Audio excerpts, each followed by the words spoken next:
Good evening once again. We're discussing a sermon by Jacob Braun, the Kelly Stoddard and myself, Leottima.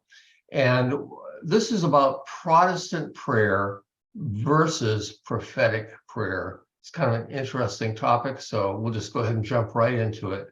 So what do you think about it, Kelly? Well, it's very interesting. I'm trying to find in the Bible something about prophetic prayer. I don't see anything in there. And Protestant prayer. Well, first of all, what comes to my mind is who is Jacob Braun to even talk about Protestant prayer versus prophetic prayer? He left the Church of God.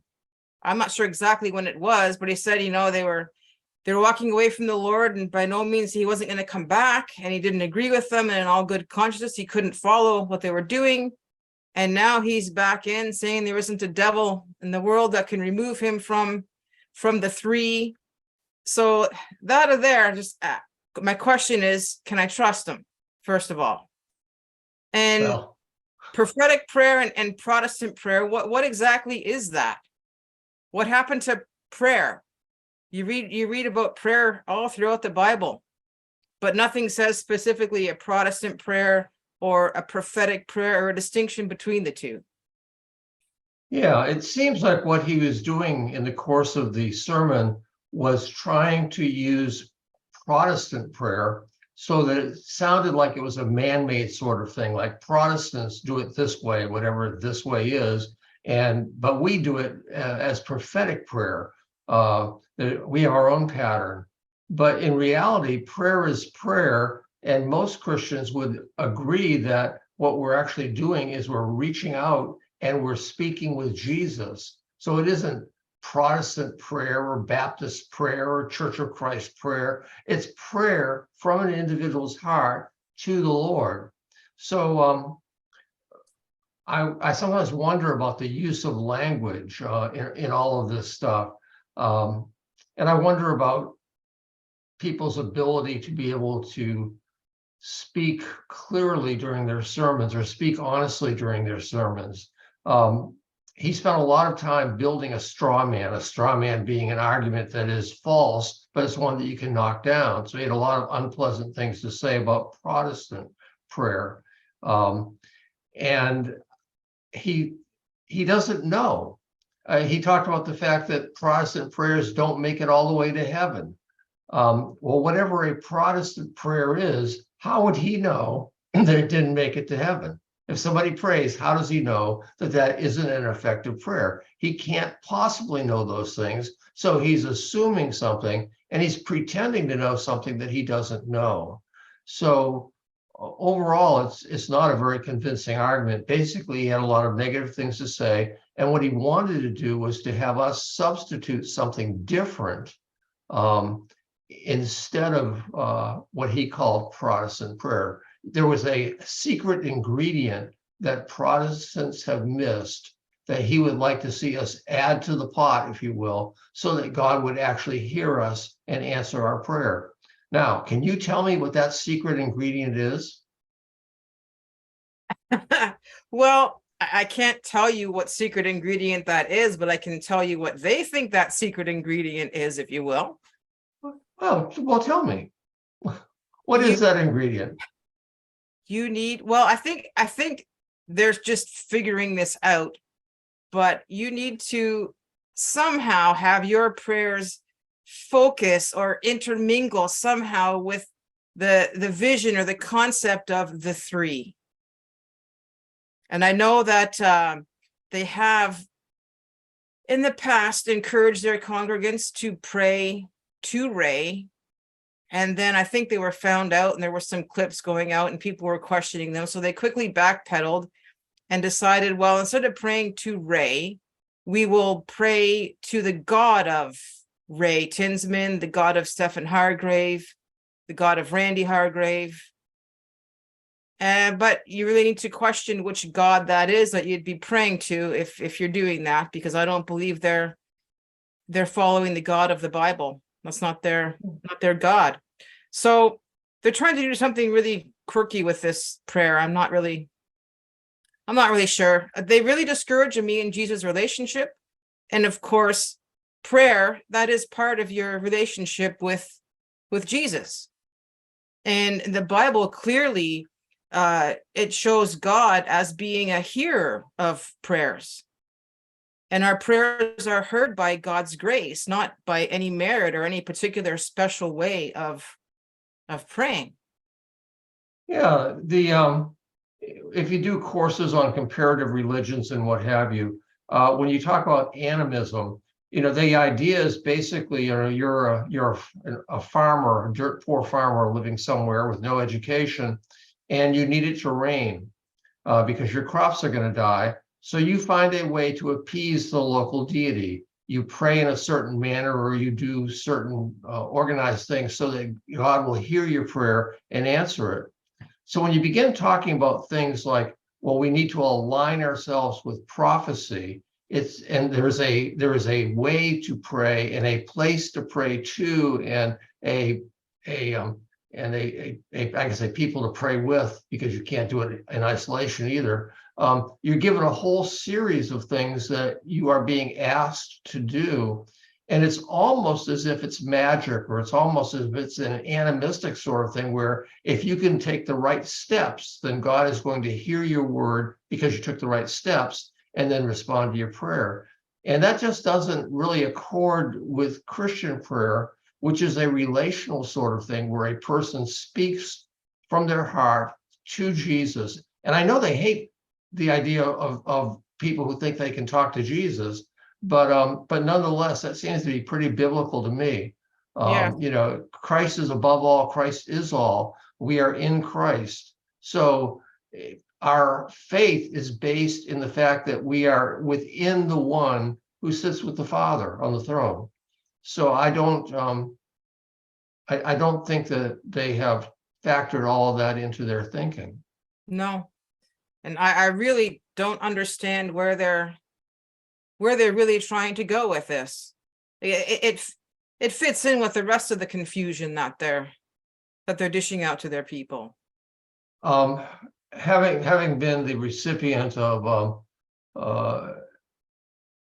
a marginal amount of grief from another cult a long time ago, I think that part of what's happening is, I think that they actually have a real deep desire to experience the things of God. I think that in spite of what I may think about their motivation, which I would suspect isn't nearly as good as I'd like it to be, I think that they have that desire. And in this particular sermon, Apostle Hildebrand was beside himself with passion and emotion, and talking about how he really desired to be close to God. And then he kind of launched out into this, well, if you're doing it wrong, let's identify that it's wrong so we can do it right. And what do we have to do to do it right? And as I was watching him, I was thinking, okay, here's a guy who is deeply frustrated because what he is doing is not delivering what he wants to have delivered. He is not getting from his experience the real depth of experience, and he wants the real thing. I think that's a good thing that you want it, but he is attributing the coming success of his spiritual walk on an untried, we're going to align ourselves with prophecy and pray prophetic prayer, which God will then hear, and then we'll be walking in God's presence. Just like Jacob Braun said, well, yeah, we're starting a new thing. We're going to start this new thing with prophetic prayer. I don't think he called it a new thing, but the gist was that they were just getting started with it. Yeah, just learning how to pray for the things of today or something like that.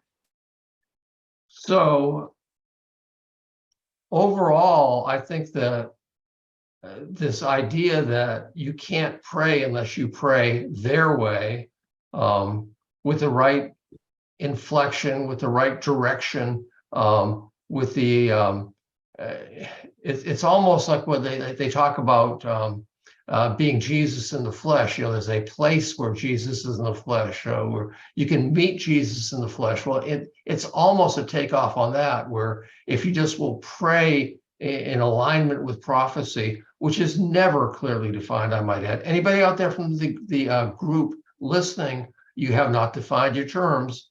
You didn't define Protestant prayer, and you certainly haven't defined prophetic prayer or given me any idea how I could align myself with prophecy. What does that mean? All Christian denominations acknowledge the fact that Abraham existed, that Moses existed, that Noah was there. Everybody believes that there was a prophetic line, if you will. Where we differ is this idea that somehow it goes on and suddenly you're standing in the middle of 12 new apostles, and that's a topic for another day. But other than that end point, I don't see anything particularly unique about your position. And I certainly don't think that aligning yourself with prophecy has any real meaning. What does it mean? What does it look like when you align yourself with prophecy? I'd love to know. Good question. Yeah. Good question. So, and in terms of, like you said, Jesus in the flesh, and praying a certain way, praying prophetically, or praying through them or to their God, or however they're looking at that. I've had one of their own followers say to me, we're not allowed to go to the doctor when we're ill, but when we ask the apostles to pray over us, no healing takes place. So clearly, those prayers aren't being answered, or that person would be healed. I'm not seeing a lot of actual spiritual activity. Remember, these are the 12 apostles who cannot demonstrate any apostolic power. There are no signs and wonders. There's nothing particularly unworldly going on with them at all. So another thing that I was thinking about was the use of language. Again, all these terms that you hear floating around, aligning yourself with prophecy, prophetic prayer, all groups, all new religions, all cults develop a language of their own. And that language is useful for the cult. It helps them to be able to get everybody on the same page. And it doesn't even necessarily have to have any real meaning. You were a Jehovah's Witness for a bit, or you came from a Jehovah's Witness family. They have a lot of language that they use that people are kind of clueless about until they study it a bit. Yes, I remember as a child, my dad, the first thing was, we're not allowed to call it a church, it's a kingdom hall. And when I would go to school, I'd have classmates ask me something about, do we go to church? I say, no, we don't go to church, but we go to a kingdom hall. I'm like, well, what's that? Well, it's like going to church, but it's not a church. It was hard for me as a child to try and explain to my classmates that I wasn't really going to church, but I wasn't, in effect, going to church. So it was kind of confusing. And the truth. Oh, my father was always big on the truth. I'd ask him, well, what's the truth? Well, it isn't false. I said, well, that's the opposite of truth, but what's the truth? And he couldn't even really define what the truth was. It's just whatever they believe is the truth. And nobody else has that truth outside of the Jehovah's Witnesses. Yes. The truth is within their Watchtower and Awake and their Paradise book and whatever publications come out of Bethel. Mm-hmm. Yeah, it's kind of a less than solid definition. And when you look at it, the truth is not the truth, which then further complicates it. Yes. So it gets to be a bit messy. So people who are Jehovah's Witnesses or people who belong to other groups, and you can say the same thing for David Koresh and his followers, Jim Jones and his followers, the Move with Sam Fife. They all have certain words that are used to help the group to have some cohesive ability or some adhesive power. So if we're talking and we're both Jehovah's Witnesses, we can use the same language and we understand one another. So therefore we can have a deeper relationship because we know what we're talking about. We may appear very unusual to the people that aren't us, but among us, it helps us to cement ourselves together. While confusing people and making it distant, and there's another cult that I'm familiar with, and it made me crazy trying to figure out what they actually believe because nobody would actually tell you what they believe. But again, you have all these words that float around, and you can't get anybody to pin them down. But it does create curiosity so that people may look into the actual belief system. You know, I'm sinless. Well, you're sinless. Well, maybe neither of us are sinless, but they are certainly sinless. Yes. Oh, yes. They'll claim that. They'll claim that. So then you have to begin to figure out, well, you know, what does it mean that they're sinless? And that involves some looking into it. So it may be useful in terms of drawing people that way. Also, when you throw out words, it allows people who are in charge to utilize those words to control you. Number one, it's certainly when you're getting scolded for not aligning yourself with prophecy, it gives you, a whole topic there that you may not be able to measure up with or measure, up to their standard with. So you can find yourself being pressured because you're not doing whatever it is that word is supposed to mean or those words are supposed to mean. So it allows for control. It's just a way to control behavior because you're not being holy enough, you're not being whatever enough to really be able to be said to be in line with their group. Then there's if you're always saying the same words, if you get up and you're talking about the apostles, and we love the apostles, and we need the apostles, and we're under the apostles, after a while, it kind of becomes an echo chamber where people begin to believe it just because you hear it so often. It may not be true, but it becomes true because of the frequent exposure and perhaps even the fact that it's enforced because you have to believe what they believe in order to stay in their good graces. So yes, yeah, and the use of repetition does have psychological implications. That's been used throughout history with scientists doing experiments with repetition. And I know even young people who sometimes go to therapy who are constantly told they're stupid. I'll have students that come to my classroom when I was teaching that believe they're stupid because they grew up hearing they were stupid over and over and over and over again. And the reality was they weren't stupid. They were just told that. So they started to wear that and own that and believe it. And the Church of God, they're very repetitive. In fact, today I decided I wanted to see who was preaching their Sunday school. And I had to shut it off right away because they were going to look at Revelation, the third trumpet, third seal, and third parable. And I thought, if I hear that again, I'm just going to vomit. It's all they've talked about for 2 years. The whole time I've been there, it's just revelation, revelation, revelation.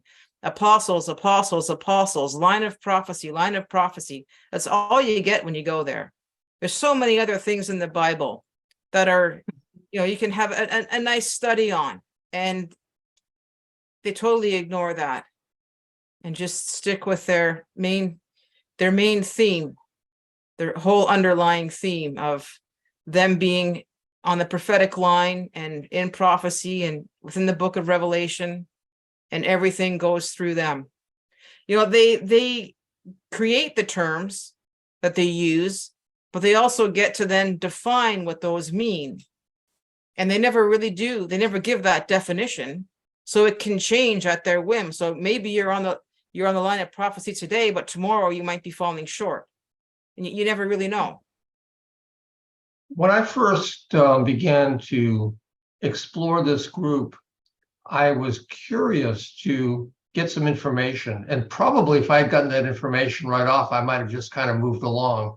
But there's something about not getting information that it kind of causes me to dig in. And I spoke with a couple of the leaders and or communicated with a couple of the leaders. And it turns out that it was impossible to determine things like, well, how is it that Ray Tinsman is an angel? Now, if you're coming in from the outside, there are a lot of things you have to work your way through. Do you mean a literal angel? Does Ray live, in the sky somewhere? And do angels have wings, or is that a myth? No, I don't see any wings on Ray. In what way is he an angel? And then you begin to explore, and then you find, oh, well, what we're doing is we're turning angels into people, but we're turning angels into very special people who have a place in history. And there's a whole series of questions that brings up, and you have to work your way through, but the information is not made available to you. You have to really dig to get the information. Recently, Elizabeth Opal was enthralled, and I actually need to get the video because I want to watch it again. But she was talking about how the being in the three had just changed her life. I mean, there weren't Cheerios before the three, but now they have the three. We have Cheerios. I mean, she was enraptured by the substance of the three. Yes. So I knew somebody who had her phone number, so I texted her and I said, hey, I'm really curious to know what it means to be in the three. And do you think I could get an answer? Nah, no answer forthcoming there. No. So what does it mean to be in the three? What practical, for real thing is this being in the three? What does it look like? What does it feel like? What does it taste like? Well, what does it look like and what does it feel like? Yeah. So, but there's no information. And so therefore, these leaders and these preachers, they throw out these terms and people are, yeah, amen, praise God, yay. But they don't know what they're talking about. No. You can't define it. And that's really kind of strange. But it's a good use of how cults use language. Yes. The words become buzzwords and they're completely separate from any firm meaning. They kind of mean like, hey, we're part of the group and we're accepted and we're doing okay because we have the three. Yeah, okay, you get the three. What does that mean? Help me out. So I don't know. I mean, language is a powerful thing. And when I was listening to this sermon on prayer, I realized it really was more about language than it was about prayer. And we just and what it's going to look like by the time it gets done, I have no idea. I hope it isn't. I hope it isn't as magical as it sounds like they're moving towards. Surely, if it becomes a procedure or a process, somebody will look at it and think this isn't right. But maybe not. Who knows? Yeah, I guess we'll find out. That's to I guess come. we will. Coming to a Church of God near you. Coming to a Church of God near you. So do you have any thoughts about all this before we kind of wander off? Well, it reminds me very much of Jehovah's Witnesses. It really does. In terms of the words they're using, in fact, the system of things and the new system are common. It's common lingo among Jehovah's Witnesses, and the Church of God. They're also using the system, and they were so shocked when they discovered Jehovah's Witnesses used that term as well. It's like they created it and Jehovah's Witnesses stole it from them or something, or they're now awake and they see this and they're now using the same word, that the terminology that we're using, but they were using that when I was 2 days old. Church of God was Church of God Restoration. The one that we're speaking about didn't even exist then, and the Jehovah's Witnesses were using that term already. So I'll give that one to them. But they just really, it's hard for their congregation. I don't understand why they don't question what these things mean. They try to live up to a standard that isn't clearly defined outside of their dress and what color car they can have and what sort of house they should be living in. Outside of that, they don't seem to question anything that's being fed to them from the pulpit. I find that quite interesting. Yeah, questioning is good. If people can't explain to you what it is that they are talking about in a way that you can grasp it, there's probably an issue there. And particularly if people are using what they're talking about to control you, there's an issue there. I'm not a big one on pastoral control or apostolic control. I don't think that's the way God works with people. But anyway, okay, so we'll go ahead and call that good. I want to set everybody who's listening up for a following video. We'd like to talk to you about money. And I think we have a fascinating, albeit brief, discussion about how it is that the Church of God Restoration deals with its members in regard to money. Fascinating topic. So look for a video coming soon. Hang on to your pocketbook. Y'all have a good night. Disappointment is a bitter pill to swallow, paying back the hope I borrowed from someone I never knew. And it's a forfeit, humans in the suits of heroes, undressed by whispered conspiracies in quest for the truth. But if the truth is what you're looking for, you don't get to choose the answers anymore. So tell me, do